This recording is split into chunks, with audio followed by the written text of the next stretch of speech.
and 12.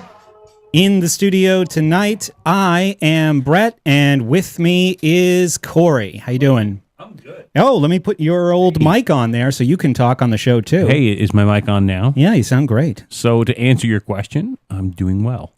And our third person tonight, very excited. This is long overdue. I'm pretty excited. Author, activist, speaker, and former political prisoner of all things, Larken Rose is on the line. Larken, how are you tonight? I'm doing quite well.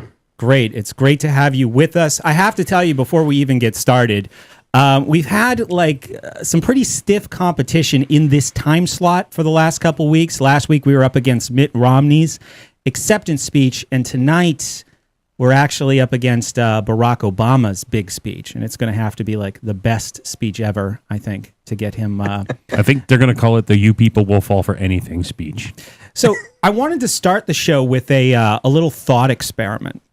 What if we had the power to cut in to the live feed? Imagine this. All these people, it's just as Obama takes the stage. We cut in, and it's us. Just right? doing what we were going to do it's anyway. Me, then a picture of you, then a still of Larken Rose. And we're like, hi, this is a webcam show on the internet. We think that if you go to schoolsucksproject.com, that you will find that this, maybe it's not as important, but has the potential to be a far more valuable experience for you. Right.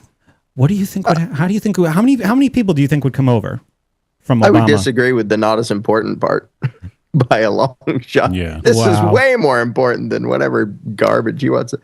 I think the feds would be here within how many minutes. people would go over. They'd probably just be impressed that somebody could hijack the signal, and that alone might make them pay attention. Yeah. Yes, that's the really fantastic part of all of this. So even though we can't do that, we are at schoolsucksproject.com. Last week, I felt like we were getting, our bandwidth was getting dragged down by people maybe streaming out of Miami. So that might be the case again tonight. If we lose you for any reason, refresh the page at schoolsucksproject.com/live. If that doesn't work, you can check us out at lrn.fm, where there's lots of great live shows and plenty of podcasts playing in a rotation. This is part 3. Tonight we were recording part 3 of our series Logic Saves Lives, which focuses on, yes, logic and logical fallacies. Tonight is the first show that we are really devoting to a specific fallacy, the appeal to authority, or argumentum-ad-verecundiam in Latin. And I think this is an important place to start because, Larken, it seems to me like this really can open the doors to many, many other fallacies. Like once people are like, okay, yes, I accept this, they're ready to go with all kinds of follow-up fallacies. Like they tend to snowball, you know what I mean? Right, exactly. Because as soon as people accept that it's a valid argument to say, well, somebody really important said this, you can find the most idiotic things imaginable coming out of the mouths of people who are really important. and then people will pile on top of that. They'll fall back on that excuse no matter what actual logic dictates, and they'll fall for anything.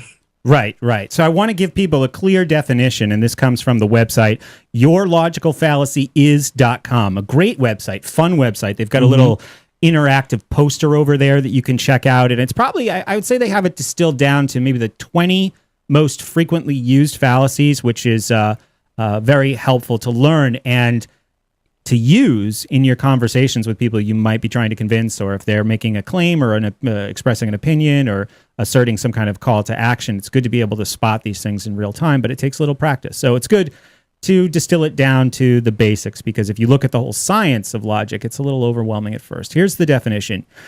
Your logical fallacy is an appeal to authority. If you used the opinion or position of an authority figure or institution of authority in place of an actual argument.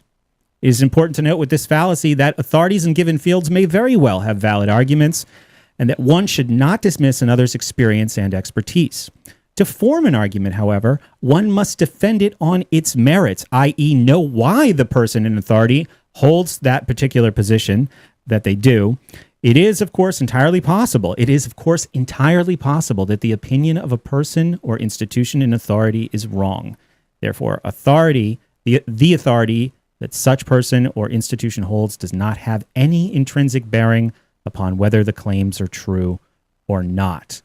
So from there, we are going to talk about this. Now, the appeal to authority has different categories, but tonight we're really going to be focusing on what's called a irrelevant appeal to authority, a type of genetic fallacy, and we're going to do that using Larken's book, The Most Dangerous Superstition. I actually have a copy of it right here. Just if you're watching on the cam, it looks like this. Yes, I filled it up with Post-its.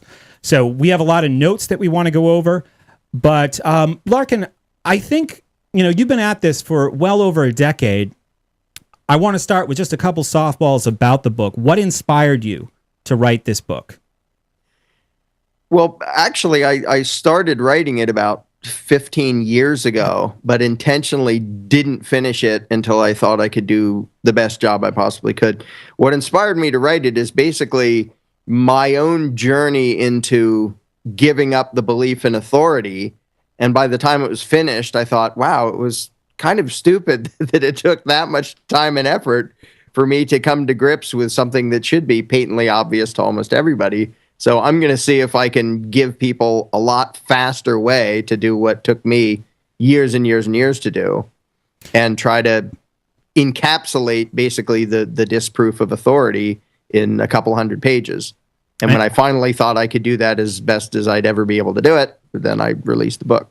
And my co-host tonight, Cory, this was a book that you bought at PorcFest, I think, in 2011. Yes. And you said that this was like a very important read for you, right? It was a very important read for me. I was, it helped give specific shape and a specific set of words to something that I was feeling already. And I'd already been on the road to understanding about liberty and personal freedom and the role of quote unquote government in our lives, and this really helped solidify a lot of those ideas that I was feeling these things, but I wasn't really. It helped me to really solidify some of my thoughts about them and realize that, hey, other people are thinking the same thing. Yeah, it's interesting that you say that because, Larken, I've said on the show a bunch of times before that, jumping off of what Cory said there, that maybe around the age of like 11 or 12, a lot of people start going, you know what, this is just a load of crap about everything that's being imposed on them, right? And it's very easy to understand the difference between, voluntary life and being coerced, right? Voluntary life is fun, it's exciting, it's satisfying, and coerced life is inconvenient and it sucks, right? So we kind of have this vague feeling, I think, through most of our adolescence of like, this is so stupid, I wish it was another way. Right. But we never have that language. And this is something that I think, is really one of your specialties of giving people very clear, very stark ways of understanding this. Like it's very, very confrontational and you really can't look away. And I'm guessing that this has also led to some friction. It's like something that we're going to explore tonight in greater detail. But because this is a series about logical fallacies, before we get into the actual book, which we will do plenty of tonight, I just want to flesh out this idea of the irrelevant appeal to authority. Now, there's, appeal to a biased authority, appeal to the wrong authority. This has several forms, but tonight we're focusing on the irrelevant appeal to authority, a subcategory of the argument-ad-verecundiam. And this is a type of genetic fallacy attempting to judge a belief by its origin rather than by arguments for and against the belief. So that's a genetic fallacy. Something is good or bad based on where it comes from. It's become very popular in this country in the last decade. We're on the line with Larken Rose. Let us get through a couple segments and then we will take your calls. 843-JOIN-SSP. We will be back in a couple minutes. This is School Sucks Live.